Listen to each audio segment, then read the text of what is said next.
Hattiesburg, Mississippi, and I'm just going to share with you a little bit about my life. Um, my dad's a preacher, so I grew up in church. Always going, and we were there every time there was something going on.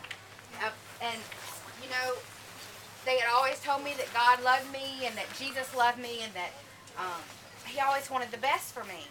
Well, when I was 13 years old, I had a really traumatic event happen in my life, and it changed me. And I said, you know, God wouldn't have let this happen to me if He loved me. And so I started running from God. And for years and years, um, I didn't want anything to do with Him. I didn't. I wanted to be as far away from Him as I could because I knew. To me, I believed the lies that Satan was telling me. He said that God doesn't love you, or He would have taken care of you and not let that happen. So as soon as I turned 18, I was out of the house, and I was tired of hearing about God. I was tired of hearing about Jesus, and I was hitting the road. I was in the wind, and I didn't want to come back. And I got married at 20 to an abusive man, and to escape from all these things that were going on in my life, all the trouble and the pain that I had, I started getting drunk every day so that I could just sleep at night, and not have nightmares. And then I got into a band, and we were being real successful, so we were in bars every night, and there's drugs there all the time, so I started doing drugs. And the drugs, would help you go to sleep a lot easier than a lot quicker than the alcohol. So anyway, I remember it was in April of 2004. We had a big concert that night, and we had a lot of fun. And I remember that I did some drugs that I had never done before. And I woke up the next morning, and I didn't know where I was. I was at some stranger's house. And it was at that moment that I said, I can't live like this anymore, because I know that I'm going to die.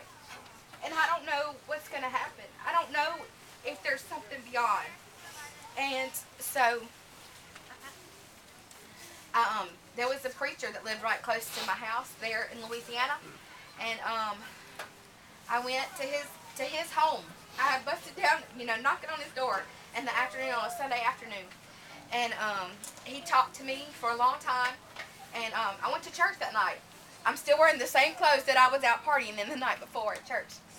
And they started singing this song called Trading My Sorrows. And it says, I'm trading my sorrows, I'm trading my shame, I'm laying them down for the joy of the Lord. And I said, that's what I want. I'm tired of living this way. I'm tired of hating myself and being miserable. And so I said, Lord, I'm giving it all to you. And I realized that there's bad things that happened to me that was not God's fault. This was other people's fault, not God's fault. And I said, Lord Jesus, you died for me, and I want that peace, and I want that joy that I see in other people. And so I knelt there at that altar, and I just said, Lord, I'm giving it all to you. I believe in you, and I know I'm a sinner, and I'm going to change my life. And I've been clean and sober for over 6 years. And He has completely changed me, changed my heart, filled me with joy.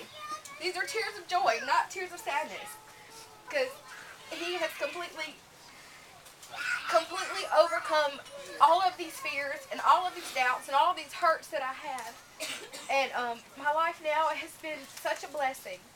He has blessed me over and over. He's blessed me with a wonderful new husband, and I have a wonderful son. I found out I was expecting the next week. And if I hadn't been doing those drugs, he probably wouldn't be here. So God provided. So anyway, that's my story. It's a story of hope and blessings, and I pray that you will know that too.